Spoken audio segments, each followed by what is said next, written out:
Disgusting. Absolutely disgusting. I am absolutely disgusted by this performance. Guys, look at this. Look at this. PSG are in a title race. PSG are in a title race. PSG are first currently with 51 points. But if Lens beat Paris FC tomorrow, PSG go back to second. PSG are legitimately in a title race. We're in February. Normally we're 5-6 points ahead. We are legitimately in a title race. PSG is miles. We are nowhere near the level we were last year. At this point, we need to go and accept it. Yes, we've had injuries. Yes, there's been extenuating circumstances. Yes, we had a difficult Champions League. Yes. But at some point, before you can improve, before you can go and work on something that's, not working and whatnot, you have to admit that you're ill. We are ill. We're sick. We are sick. We are not at the level that we should be. We are nowhere near the level that we were last year. And the sooner we admit that as PSG fans, as a club, the better. Because we are icy hot FC. There you go. Icy hot FC. Sometimes we're good. Sometimes we're hot, like against Marseille, a couple days ago. And sometimes we're not. Like today, 3-1 against Rennes. And yes, we had the XG. And yes, if anything, the XG would suggest or suppose the opposite result. But ultimately, we are simply not good enough. We are simply not good enough. We did not deserve to win this game. We did not at all deserve to win this game. Plain, simple as that. Oh my God. We're in a title race. And we have a big game now against against Monaco. Monaco, historically, is the team in Ligue 1 PSG struggled the most away against. I believe in the last 5 times we've played them, I think there's 1 win, a draw, and 4 losses in the last 6 times we've played away to Monaco.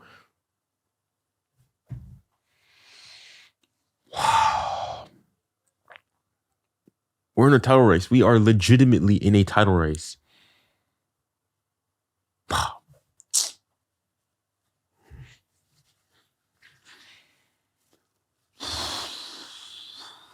Was it after Newcastle? Was it after? I don't even remember when it was. But I said, I'm not even sure if PSG is a top 5 team in Europe currently. But I was trolling Barca yesterday and whatnot, but we might be in the same boat. 𝙎𝙬𝙖𝙞𝙬. Low-key, we might be in the same boat. That reminds me, there is a Cameroonian proverb that says, unless you yourself have crossed the river, do not mock the person that's drowning, because you never know. That could be you. And honestly, that's me. We got cocky. I got cocky. I was going and laughing at Barca. Buddy, Junior, me. Focus on your own club. Focus on your own club. Jesus said, before you take the speck out of your brother's eye, take the log out of your own eye. Basically to go and say, focus on your club. So from now on, until my club heals correctly, I'm going to, as much as possible, refrain from speaking about others' clubs. Or if I speak about them, it is purely to go in and not analyze or to give, basically just state what happened. No trolling, no nothing. Because my club, I am in no position to be going and making these claims, to be going and mocking other clubs. But to actually go and do some sort of tactical analysis on this game. Honestly, first and foremost, respect to Rennes. Respect to Rennes. They just recently sacked their manager. They've got several players that had issues with that previous manager who weren't playing. And honestly, they had what I would presume is probably their best game this season. Most likely. It's conveniently at home when you can play PSG. But listen, you got to give unto Caesar what is Caesar. So first and foremost, congratulations to Rennes. But actually going on to the game, the game went as you'd expect, a PSG loss of this nature. PSG dominated possession with 70% possession, dominated the XG, 3.62 XG to 1.36 to Rennes, 22 shots to Rennes' 13, 7 shots on target to their 4, 6 big chances created to their 2. And ultimately, it's just lack of clinicality. And I think the best way that I can go and encapsulate this game is that we're seeing the PSG of last year, but not of, the second part of last year, but the first half. We're dominating possession. We're doing all of these things. We're creating chances, at least now in this game, but we're just not clinical in front of goal. You thought that, against Marseille, we had our shooting boots and whatnot. But then today, honestly, at this point, I really think, And it pains me to have to go and say it because it was the one thing I did not want PSG to have is I think we're starting to get arrogant. I think first and foremost, you could argue that for a good portion of the beginning half of this season, we were arrogant. We were the European title holders. We went to the final of the Club World Cup. We won a domestic treble. We won a quadruple on last season. We then subsequently have gone and went on to go and win the Super Cup as well as win the Intercontinental Cup. We've basically won everything. And I think as a result of that, we became cocky, we became arrogant. And maybe less so in the Champions League, because I think there you realize, you have to be on your A game at all times. But in the league, oh my goodness, we are not taking Ligue 1 seriously. And now some people might go and say, this is normal. But no. Normally, the one thing Luis Enrique, especially when he came, he wanted to go and make sure that PSG go and take every single competition seriously, starting with domestic competitions. That meant the Cup, the Trophée des Champions, and the League. And this season, both the Cup and the League, we have not taken seriously. Heck, all three of them, even the Trophée des Champions, the Super Cup, we did not take seriously. It took us winning on penalties to go and beat Marseille. So that we didn't even win that game. We're out in the Coupe de France at the earliest stage we've been in the last 20 plus years and whatnot. And in Ligue 1, we are in the title race. And we're basically needing Lens to go and lose or draw against Paris FC to retain our status as league leaders. We've gone cocky, we've gone arrogant, and I think it's also best encapsulated by, especially today's performance, what Dembele's gone and said, is that last year, the thing that made PSG great, the thing that made PSG the best team in the world last year was the fact that everybody played for PSG. We played for the badge. We did not play for our own players' own individual, reasons and whatnot to go and show that they are a great player and so on and so forth for Ballon d'Ors and whatnot. We played for the team, and the individual accolades came afterwards. But now it almost seems like people, want to go and have their, little edits on Instagram and on TikTok and whatnot, want a stat pad for themselves. And I think this goes down across the board, across the entire squad, not anybody specifically. There are people that I'm going to go and address specifically when I go on and talk about, the player performances and looking at, the lineup as a whole. But we're not playing for the club. Everybody's playing for themselves. And I think we need to quickly, at this point, it's copium. I can't go and say that, I hope that this result, it goes and it's a motivator and it boosts us for afterwards, because I've said this on several occasions this year. There's Bayern, there's Newcastle, there's Sporting, there's all these teams. There's Monaco previously, there's Marseille. At some point, I hope Luis Enrique just goes and tears into them. And some people honestly need to stay on the bench, have a couple games on the bench, play the B team in a serious game to go and show that, hey, you think you're somebody. You're nobody. You have to earn your spot on this team. I think some players have gotten too comfortable. There's some players on the team that basically, regardless of anything that happens, are guaranteed starters. And you could go say, oh, yes, you need some certainty. But I think that's what made Luis Enrique's team last year so potent and so dangerous, is that a Kvara, a Ďuej, a Barcola all had to fight for their spots. A Warren, a 𝙀𝙀 Ruiz all had to fight for their spots. Now, not all of these players, but some of these players are low-key comfortable. They know that basically, regardless of what happens, and also because of, the performances they put in the past, they're basically guaranteed. They don't have to worry about, not making it to the squad. But going on and actually talking about proper individual or individual performances, we went first half. First and foremost, let me look at the stats for the first half alone, because I thought the first half even the first half we weren't good.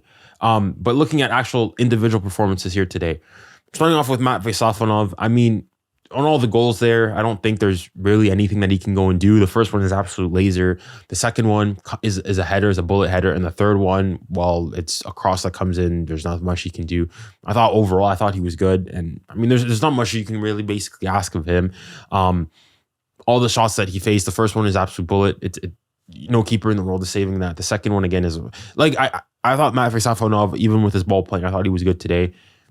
Honestly, probably one of our better players, which is shocking. Hakimi, unfortunately, today, we've got to go and say Hakimi has not been a top right back. We were going and saying Hakimi is potentially one of the best right backs in the history of the game. Hakimi this season I'm not even sure if he's top 5 right backs in the world. I'm not even sure about that. Genuinely. Well, I can say for sure Warren has been a better right back this season than Hakimi. So at PSG, he's not even the best right back. I think right now, if you're going to ask me, PSG's best team currently, Warren starts at right back ahead of him. So not a good performance from him, and he's not been good recently. This guy, we'll come back to him. Pacho, honestly, not a good performance today. I mean, on the first goal, he just gets sent. Basically, it's just a one-on-one. He messes it up. I'd have to go back and again look at the goal that 𝙀𝙀 conceded off the corner to go and see whose fault it was, but it didn't look good there either. Nuno Mendes, I thought today did not have a great game. Again, he won the most duels here again. I'd say a 6.8 is pretty generous. I think it's close to like a 6.2. Nuno Mendes was not good, messed up or didn't play the ball correctly, didn't read the trajectory of the ball for the first goal. Just overall during the game, he was getting sent defensively, and I don't think he was in this game. I don't think he was taking the game seriously. Is basically how I'd go and have to basically state how things were. Elsewhere, João Neves, once again, not a good game from today. He was getting magged. He was getting beat physically, which is typically where he's really good. And even in terms of ball recoveries, I'd be curious to go and see. Maybe he had more. I mean, he had 5 defensive contributions, but you just didn't see him nearly as much today. Even you look at his accurate passes, only 81%. Not a good performance by him. Was also sort of in the kerfuffle for the goal that we conceded. Vitinha, better today, was one of our better players, but again, we didn't see him nearly as involved in the game. He was a lot of side to side or backwards passes today. Not necessarily his fault, but I think also because of lack of movement in front for him. Warren Zaire-Emery, I thought today, not his best performance today. Again, I think a 6.7 is actually pretty generous, so not good from him. And then we go on to the front three. I thought arguably Kvara here, I would go and say, was probably definitely the best of our front three. Was dynamic, was creating chances, had a crazy, ridiculous pass to Ďuej in that first half, like a 60-yard pass straight to Ďuej, and we didn't make enough of it. Kvara, I'd go and say, of our attackers, certainly was our best. Dembele here today, again, went from the Marseille game where he had an absolute generational performance, and we have to be honest, when he has a good performance, I go and say it. So today, I don't think he was good. Yes, he scored our goal, 7.6. Again, this is where I go and say, follow up. It's not accurate. No, I will be harsh. Like a bad performance from Dembele, I would go and say like a 6.5 at best. Not involved, losing the ball, getting even like dribbles. I want to see, did he even complete a single dribble here today? Yeah, first he attempted 2 dribbles, did not complete any of them, and the 2 ones he did, he lost possession immediately there. So, not a good performance from Dembele, and then Ďuej today. Ďuej, as much as I love Ďuej, and I really do, but since 2026, Ďuej has not been good. Ďuej has not been good. Ďuej has not been at the level that you'd expect a player of his caliber to go and be. And Ďuej needs to fix up. And honestly, Ďuej right now Ďuej needs to ride the bench. Ďuej needs to come off the bench. Ďuej needs to go and be like he was last year against Liverpool, come off the bench, because he's not been good. He had a one-on-one. Dembele goes, one of the hand player slips. Dembele gets the ball, springs him through on a one-on-one with the keeper, tries to be cute, tries to be cheeky, tries to chip it. I think, and this is not specific just to go and attack him only, because there's many other players who also fit into this categorization. But I think Ďuej is one of those players that Dembele was talking about where it feels like he's playing for himself. He's playing for the TikTok highlights, for the Instagram reels and whatnot. And again, he's young. He's only 20 years old and whatnot. But we have to have high standards of him. He is the reigning Golden Boy winner, a Champions League final. Three goal contribution Champions League final. His stats. He's not the 19-year-old of last season that was relatively unknown to the world. He is now a star, or a star in the making, and needs to go and to be held to that standard. And frankly, in 2026, he is not. He's been nowhere near there. He's not dribbling nearly as effectively. In fact, I think he really with 1 dribble, two dribbles out of 3. He's losing the ball. He's making the wrong decisions. There's times where he should be playing people on one touch. He's not, specifically on that pass where I said that, he got sprung by Kvara. He then goes on to basically just do nothing with it. He could have played Dembele earlier and didn't go and do so. Decides I don't know what it was specifically for today, but overall, just in 2026, he's not been there. I think maybe today he's coming up against his former club. Maybe there's those aspects of it. But regardless, whatever it is, Ďuej need to fix up. What I do, you need to lock in. I love you, but there's probably that goes and says what you love, you're critical of, and Ďuej you need to fix up. Voilà, tout simplement. But then the final person I want to talk about is this man here, 𝙎𝙬𝙾𝘼𝙎𝙬 Barney. I don't know. I'm going to try to be as calm as possible and try to be as objective and not lose my head as I can. But when I said I wanted Zabarnyi at my club, y'all thought I was playing. Zabarni, pack your bags and get out of my club. We played 63 million euros. 63 million euros. That's 6 times 10 to the 3 euros. In this economy where people are struggling to heat their homes. Yes, some people are struggling to heat their homes.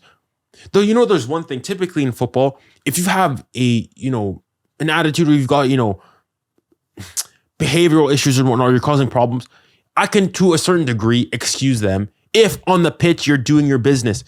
Not only is Zabarni causing us problems on the pitch where this guy is a liability defensively and offensively, but this guy is causing us political problems. Zabarni, get out of my club. I prefer Safonov 100% over him. Yes, I understand, the conflicts in your country and all those things, but I'm a football fan. Calcio, I need you to perform on the pitch. And if you're unable to do that, pack your bags and find yourself another club. 63 million euros. You were the priority over the summer. You need to go. And honestly, this PSG summer transfer window in 2025 was a catastrophic bust. Whereas the previous one in 2024, you could go and say was an uncanny success.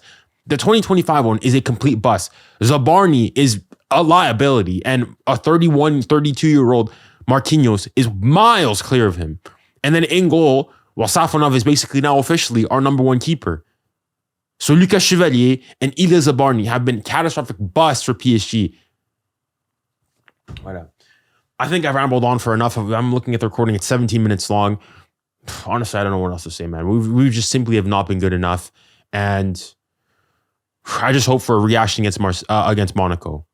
I really hope for a reaction against Monaco. Monaco, low-key, like minimum, put 3 past them. We need to win by 3 against Monaco. We need to go and put a statement down against Monaco, get back.